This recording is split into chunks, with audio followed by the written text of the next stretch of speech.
Olá, tá começando agora mais um Café Terapia comigo, Lari Marola. E hoje vamos falar sobre as fases do luto.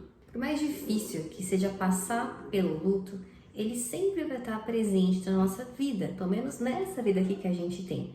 Faz parte do morrer, nascer. Faz parte do ir, o chegar. Às vezes o luto não diz respeito só à morte, mas as situações que a gente entende que teve alguma perda, seja um relacionamento, seja uma amizade, seja um sonho, tudo aquilo que a gente entende que teve uma perda, podemos passar por um luto. Geralmente, quando a gente está vivendo um luto, existem alguns sentimentos que fazem parte, que compõem esse processo. Tristeza, angústia, sentimentos mais depressivos, solidão, e tudo isso faz parte do luto, porque é um momento de reflexão, um momento que a gente olha para dentro e tem que processar aquela informação, aquela perda, aquele desajuste que aconteceu na nossa vida e criar um novo estilo de vida e criar novos passos. Sem aquele objeto, sem aquela pessoa, sem aquele status, sem aquele emprego, sem aquilo que tanto nos faz falta. É um processo, não é do dia para a noite e é difícil sim passar pelo luto. Eu entendo que nós não fomos feitos para isso. A gente foi feito para se apegar, para ter afeto, para viver eternamente. E quando o luto vem, ele também questiona a nossa natureza mortal. E toda vez que a gente olha para isso, às vezes até uma ansiedade, Porque por mais que a gente saiba que é inevitável, tudo que nasce tem que morrer, às vezes a gente não quer olhar para isso. Porque tende a sentir essa finitude que existe em sermos humanos. E pensando nisso, eu trouxe aqui um estudo da Elizabeth Ross, que é uma especialista em luto, e ela conta 5 fases. E eu espero que, se você hoje estiver passando por um momento de luto, conhece alguém que esteja, esse vídeo possa ajudá-la ou ajudá-lo a entender esse processo, essa trajetória que é superar um luto que não é igual para todo mundo. Por mais que tenha essas 5 fases, eu vou até avisando, spoiler, não é para todo mundo, não é na mesma intensidade, cada pessoa tem o seu tempo, tem a sua forma de sentir, de processar, porque depende muito daquilo que a pessoa é, o que ela tem de estrutura interna, o que ela tem de bagagem, para lidar com aquilo que ela está passando, tá bom? Mas eu acho interessante a gente analisar essas fases do luto, porque elas são muito comuns, independente se todos sentem ou não, a ordem cada um sente, mas elas são comuns e a gente pode aprender muito com elas. A primeira fase que ela traz no estudo é a fase da negação. Então, é a primeira reação que a gente tem com essa notícia que gera em nós essa sensação de perda. É a negação, não está acontecendo comigo, eu não aceito isso, eu não quero viver isso, esse afastamento da dor, como se a gente estivesse de alguma forma empurrando, levantando barreiras para não sofrer com aquela notícia ou com aquela perda. Então, a negação, entre tudo que acontece, dentro da negação, a maior expressão dela é essa de distanciamento daquela notícia, daquela dor, ou tudo que lembre aquilo que foi perdido. Então é muito comum, talvez em situações de término de um relacionamento, a gente querer jogar tudo fora, joga tudo fora, não quero saber dessa pessoa, não quero ver essa pessoa, tudo que remete àquela pessoa, eu quero livrar da minha vida, tirar da minha frente, porque dói demais, Então eu tô em negação, não quero vivenciar aquela perda, porque nem tô pronta para isso ainda. Então eu nego aquilo, me distancio daquilo para não sofrer com aquilo. A mesma coisa acontece quando a gente fica sabendo do falecimento de alguma pessoa que a gente ama. Ai meu Deus, não tá acontecendo isso, eu não acredito, eu não posso acreditar. Tá vendo como tem um distanciamento dessa perda? Eu não quero acreditar, eu não quero ver, eu não acredito, como uma forma de negar que aquilo está acontecendo. É muito comum que as pessoas que estão enlutadas busquem também um isolamento social como uma forma também de se distanciar daquela dor. A segunda fase que ela descreve é a raiva. Então, o luto, como eu falei, ele traz à tona muitos sentimentos. Um deles é a raiva.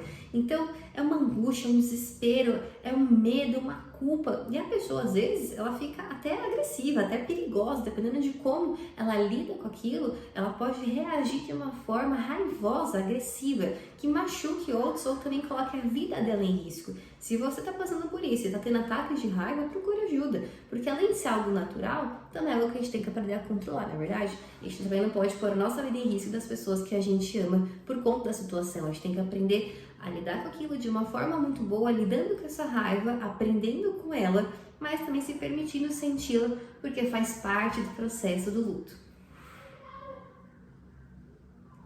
E aí a gente entra na terceira fase, que a Elizabeth chamou de negociação.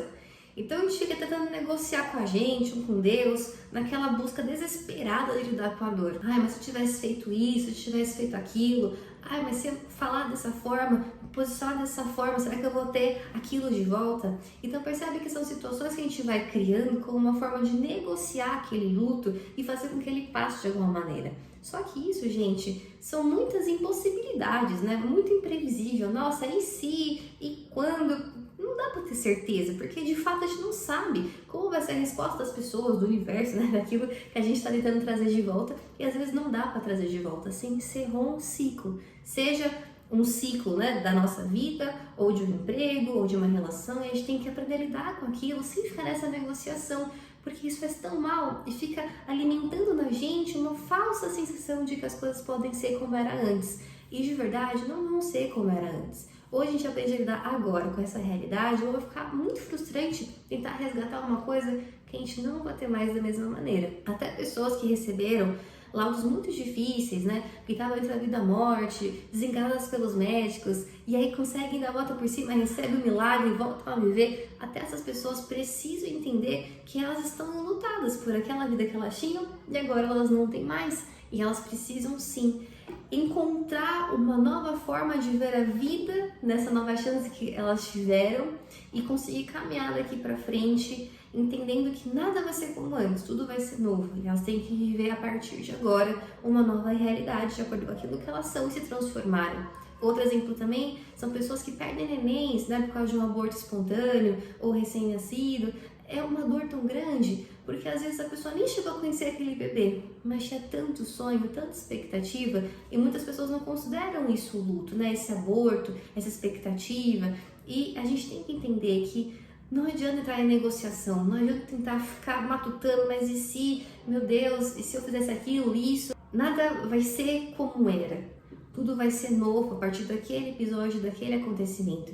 Então faz parte do luto a gente compreender isso, respeitar o que aconteceu e a partir de agora construir uma nova realidade, porque senão esse e se fica, sabe, e quando, mas nossa gente, isso aqui vai martirizando, é muito destrutivo.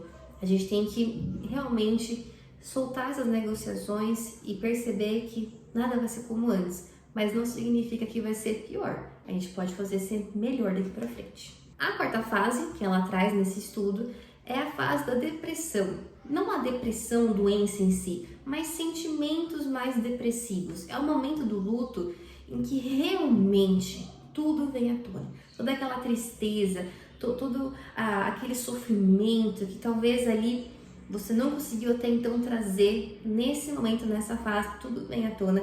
E não se tem ao certo o tempo de duração que essa fase acaba tendo. Pode ser semanas, podem ser dias, podem ser anos, podem ser meses. Tudo depende de cada pessoa. E junto com essa sensação, né, mais depressiva, desses sentimentos mais baixos, também vem essa saudade, né, essa tristeza. E eu sei que é difícil. Todo mundo que perdeu alguém que amava muito ou passou por uma situação em que se viu enlutado tem que passar por essa fase mais depressiva, né, com sentimentos mais baixos, de tristeza, de angústia, mas não significa que você tem que passar sozinho ou sozinha. Eu acredito muito no poder da fé nesses momentos, sabe? Eu até separei aqui 3 versículos para ler com você, caso você esteja passando por um momento assim.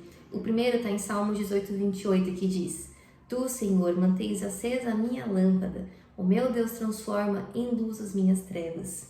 Salmos 34, 18 diz: O Senhor está perto dos que têm o coração quebrantado e salva os de espírito abatido. Deus é o nosso refúgio e a nossa fortaleza, auxílio sempre presente na adversidade.